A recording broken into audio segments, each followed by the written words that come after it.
Hi hello welcome back my channel. இன்றைக்கி எதை பற்றி வீடியோ நான் உங்ககிட்ட ஷேர் பண்ண போகிறேன்னா, குழந்தைன்றதே ஒரு வரம், சரிங்களா? அந்த வரத்தை எப்படி பேசுகிறாங்க பார்த்தீங்களா? அதாவது மூணாம் ஒரு குழந்தைங்க வந்து பொண்ணாக பிறந்தா ஒரு மாதிரியும் ஆம்பளையாக பிறந்தா ஒரு மாதிரியும் பேசுகிறாங்க, ஓகேங்களா? அதை பற்றி வீடியோ தாங்க இப்போ உங்ககிட்ட நான் ஷேர் பண்ண போகிறேன். அதுக்கு முன்னாடி இன்றைக்கி யாருன்னா வெட்டிங் ஆனிவர்சரி கொண்டாடுறாங்களோ அனைவரும் அவங்க எல்லாருக்குமே வந்து என்னுடைய சார்பாக இனிய திருமண நாள் நல்வாழ்த்துக்கள், ஓகேங்களா? ஏன்னா எனக்கு இன்றைக்கி வெட்டிங் ஆனிவர்சரி, ஓகேங்களா? இப்போ வாங்க வீடியோக்குள்ளே போகலாம். திருமணன்றது வந்து ரொம்ப ரொம்ப ரொம்ப வரமாக கிடச்சி வர்றதுதாங்க திருமணம், சரிங்களா? அதாவது வந்து ஒரு சிலவங்களுக்கு திருமண வாழ்க்கை வந்து நல்லா அமையும், ஒரு சிலவங்களுக்கு திருமண வாழ்க்கை சரியாக அமையாது, ஓகேங்களா? ரெண்டும் நல்லா அமைஞ்சா ஒன்று புருஷன் சரி இருக்க மாட்டாங்க, இல்லைன்னா ஒய்ஃபு சரி இருக்க மாட்டாங்க, எல்லாம் கலந்து தாங்க இருக்கும் திருமண வாழ்க்கை. சந்தோஷம், கெட்டது, நல்லது எல்லாமே கலந்து தான் இருக்கும். எந்த ஒரு எதிர்பார்ப்பும் இல்லாமல் வாழ பழகிக்கோங்க, அதுதான் நான் சொல்லுவேன். ஏன்னா என் வாழ்க்கையில் நிறைய விஷயங்கள் எதிர்பார்த்து நிறைய ஏமாற்றத்தை தான் நான் அடைஞ்சிருக்கேன். நிறைய ஏமாந்து என் மனசு ஒரு கட்டத்துக்கு எதையுமே எதிர்பார்க்காத இதுதான் அப்படின்ற மாதிரி போயிடுச்சு. அதை தான் உங்ககிட்டயும் நான் ஷேர் பண்ணுறேன், ஓகேங்களா? இப்போ வாங்க நான் என்ன விஷயம் அப்படின்றத ஷேர் பண்ணுறேன். அதாவது வந்து குழந்தைன்றது ஆண் குழந்தை பெண் குழந்தை அப்படின்ட்டு தனித்தனியாக பிரித்து பார்க்குறாங்க, சரிங்களா? பிரித்து தான் பார்த்தாகணும். ஆனால் ஆண் குழந்தை ஒரு மாதிரியும் பெண் குழந்தை ஒரு மாதிரியும் பார்த்துட்டு இருக்கிறாங்க. அது ஏன்னு எனக்கு தெரியல. எல்லாமே குழந்தை தானே, குழந்தைன்றது கடவுளுக்கு சமம். என்னை பொறுத்த அளவுக்கு கடவுளுக்கு சமம். மற்றவங்க எப்படி நினைக்கிறீங்கன்றது எனக்கு தெரியல. அதாவது என்ன சொல்கிறேன்னா, மூணாம் ஒரு குழந்தைங்க, அதாவது ஃபஸ்ட்டு குழந்தை செகண்ட் குழந்தை அதுக்கு கணக்கு கிடையாது, மூணாவதாக குழந்தை பெற்றுக்கிறாங்கல்ல அவங்களுக்கு மட்டும் நான் சொல்கிறேன், சரிங்களா? மூணாம் ஒரு வந்து ஆம்பளை புள்ள பிறந்துச்சுன்னா குடும்பத்தையே அழிச்சிடும், குடும்பம் வந்து ரொம்ப தைத்திரமாக்கிடும், வீட்டில் யாராவது ஒருத்தவங்களோட உயிரை கண்டிப்பாக எடுத்தே தீரும். லாஸ்ட் வரைக்கும் அவங்க வந்து எப்போ பார்த்தாலும் ஏதாவது ஒரு பிரச்சனை சிக்கல் ஒரே ப்ராப்ளமாக தான் போயிட்டுருக்கோம் அப்படின்ட்டு சொல்லுவாங்க. எங்கள் ஊர் வில்லேஜில் அப்படி தான் சொல்லிக்கிட்டு இருப்பாங்க. ஆனால் அதை வேற ஒரு பக்கம்னா எப்படின்றது எனக்கு தெரியல. அப்போ அதே மீறி மூணாம் ஒரு ஆண் குழந்தை பிறந்ததுன்னா அம்மா சைடில், அதாவது தாய் சைடில் வந்து ஏதாவது ஒரு ப்ராப்ளம் வந்துக்கிட்டே தான் இருக்கும் அப்படின்வாங்க. அதனால் வந்து அந்த இடத்துல இல்லாமல் அந்த இடத்தையே காலி பண்ணிவிட்டு வேற ஒரு பக்கம் இருப்பாங்க. இதுதான் எங்கள் ஊர் சைடில் நடந்துகிட்டு இருப்பாங்க. எங்கள் வீட்டு பக்கத்தில் கூட வந்து 2 பேரும் பெண் குழந்தைங்க, மூணாவது வந்து ஒரு ஆண் புள்ள அப்படின்றதுக்காக அவங்க போயிட்டு ஒரு ஜாதகம் பார்த்துருக்காங்க. ஜாதகம் பார்த்து சொன்னதில் என்ன சொல்லியிருக்காங்கன்னா, நீங்கள் வந்து உங்களுடைய இருப்பிடத்தை விட்டு வேற ஒரு இடத்துல போயிட்டு நீங்கள் வாழ்ந்தாதான் உங்கள் வீட்டில் வந்து எதுவாக இருந்தாலும் தங்க ஆரம்பிக்கும், இல்லைன்னு வச்சுக்கோங்களேன் உங்கள் குடும்பமே அழிஞ்சிடும் அப்படின்ற மாதிரி சொல்லியிருக்கிறாங்க. இதுனா உண்மையா இல்லை பொய்யான்றது எனக்கு தெரியல. ஆனால் எங்கள் ஊர் சைடில் வந்து இது சொல்கிறது எல்லாமே கரெக்டாக ஃபாலோ பண்ணிக்கிட்டு தான் இருக்காங்க. இப்போ இருக்கிற காலகட்டத்துலேயும் இதேமாரி தான் நடந்துக்கிட்டு இருக்கு, சரிங்களா? இதையா நான் உங்ககிட்ட இப்போ நான் சொல்லிக்கிட்டு இருக்கிறேன் அப்படின்ட்டு நீங்கள் கேள்வி கேட்கலாம். நிறைய பேர் மூணாவது பையனாக பிறந்திருக்கோம். எனக்கு வந்து மூணாம் ஊர் வந்து பொண்ணுங்க, சரிங்களா? பையனுக்கு தான் இப்படி அப்படின்ற மாதிரி சொல்லிட்டு இருந்தாங்க. ஆனால் மூணாம் பொரு வந்து எனக்கு பொண்ணு தான் பிறந்தது. பொண்ணு பிறந்தும் இப்போ பாப்பா பிறந்து இது வந்து ஒரு தற்செயலாக நடந்த விஷயங்கள். ஆனால் பையனுக்கு தான் இப்படி சொல்லிக்கிட்டு இருந்தாங்க. இதை தான் நான் நிறைய கேள்விப்பட்டிருக்கிறேன்.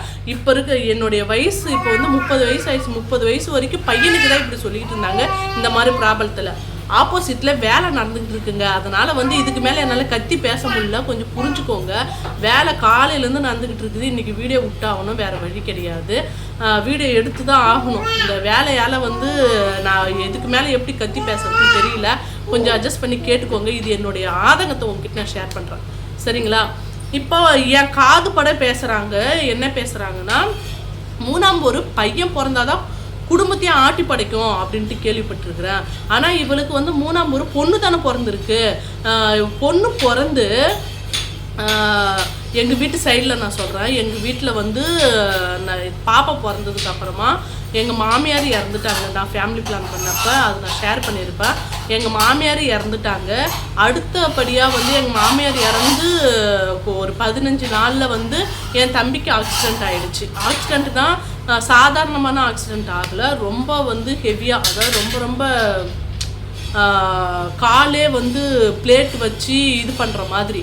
இந்த வேலை நடந்து எனக்கு ரொம்ப டிஸ்டர்ப் பண்ணுது இந்த வேலை. பிளேட் வச்சு காலை வந்து சரி பண்ணியிருக்கிறாங்க. அந்த அளவுக்கு பெரிய ஆப்ரேஷன் நடந்தது. அதுக்கப்புறமா எங்கள் அப்பா வந்து படுத்த படுக்கையாக ஆகிட்டார். எங்கள் படுத்த படுக்கையானா பேக் சைடில் வந்து ஒரு நரம்பு வந்து இதான் நரம்புன்னு வச்சுக்கோங்களேன், இது முதுகுன்னு வச்சுக்கோங்களேன். இந்த நரம்பு வந்து இப்படி மேலே இப்படி முதுகுக்கு நடுவில் இப்படி போயிடுச்சாமா.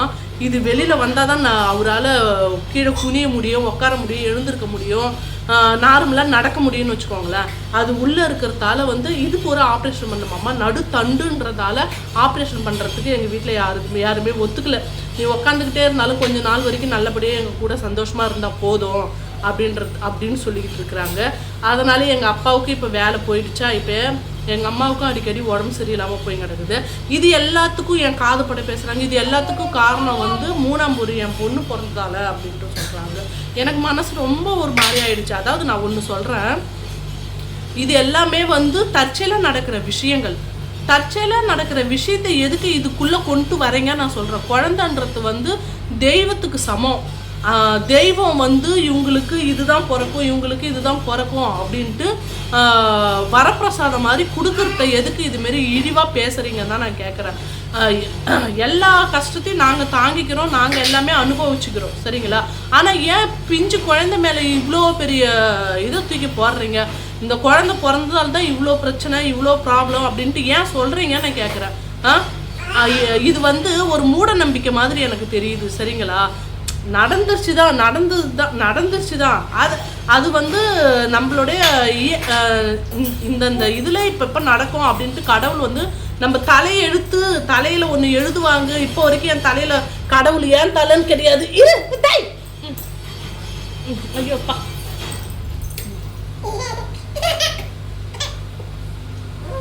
ஐயோ இந்த புள்ள இருக்கிறா பாரு, ஸ்டாண்டை பிடிச்சி இழுத்துட்டாங்க.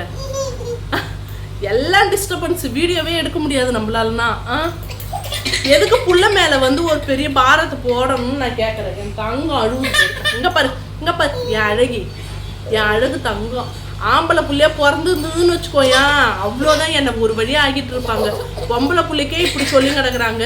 ஆம்பளை புள்ள பிறந்ததுன்னு வச்சுக்கோயேன், ஐயோ நல்ல வேலை கடவுளாக பார்த்து எனக்கு பொம்பளை பிள்ளைய கொடுத்துட்டாரு. இல்லை, பொதுவாக சொல்கிறேன், இதெல்லாம் எதுக்கு இந்த மாதிரி பேசுகிறீங்கன்னு நான் கேட்குறேன். எது நடக்கணும்னு இருக்கோ அதுதான் நடக்கும், சரிங்களா? அது வந்து யாராலையும் மாற்ற முடியாது. விதி வந்து மதியால் வெல்லும் அப்படின்ட்டு சொல்கிறாங்களே, அதுதான் பொய். விதியால் தான் வெல்லும், விதியால் தான் எல்லாமே நடைபெறும். விதி வந்து மதியாலனா வெல்லாது. இப்படி நடக்கும், இப்படி நடக்காது அப்படின்றது வந்து அறிவுக்கு போய் தோணுமா நான் கேட்குறேன், சொல்லுங்க பார்ப்போம். இது வந்து கடவுள் வந்து நம்ம தலையில எழுதி வச்சிருக்கிறாரு. இவங்களுக்கு இப்படி தான் நடக்கும், இவங்க தெனாவட்டா இருந்தாங்கன்னா இப்படி தான் போய் அடிபட்டு அதுக்கப்புறமா தான் வந்து எல்லாத்தையும் புரிஞ்சுப்பாங்க. அவங்க வந்து அடிபட்டாதான் அவங்க வந்து தெளிவாவாங்க. அது வரைக்கும் அவங்க வந்து தெளிவுபடுத்த முடியாது அப்படின்ற மாதிரி கடவுள் அவங்கவுங்களும் அந்தந்த இடத்துல வச்சிருப்பாரு, சரிங்களா? இதுதான் உண்மை.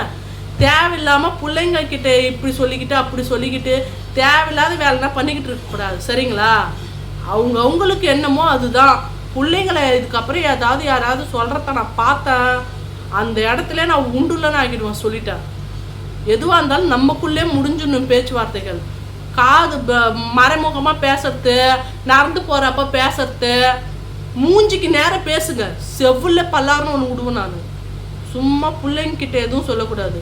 புள்ளன்றது கடவுளுக்கு சமம், கடவுளை கொச்சப்படுத்துகிற மாதிரி, சரிங்களா? நம்மளுடைய இதை நாம் தான் பார்க்கணும். நம்மளுடைய கஷ்டம் நஷ்டம் எல்லாமே நாம் தான் பார்க்கணும். தேவையில்லாமல் எதுவும் சொல்லக்கூடாது. இது யாருக்கு போய் சேரணுமோ அவங்களுக்கு போய் சேரும், ஓகேங்களா? ஓகே ஃப்ரெண்ட்ஸ், இந்த வீடியோ பிடிச்சிருந்தா லைக் பண்ணி சப்போர்ட் பண்ணுங்கள். மறக்காமல் சப்ஸ்கிரைப் பண்ணுங்கள். அங்கே ஒருத்தி உழப்பிக்கிட்டு இருக்கிறா. ஓகே, நாளைக்கு சந்திப்போம். இந்த இதால் என்னால் சரியாக உங்களுக்கு புரிஞ்சிருக்குமா என்னான்னு தெரியல.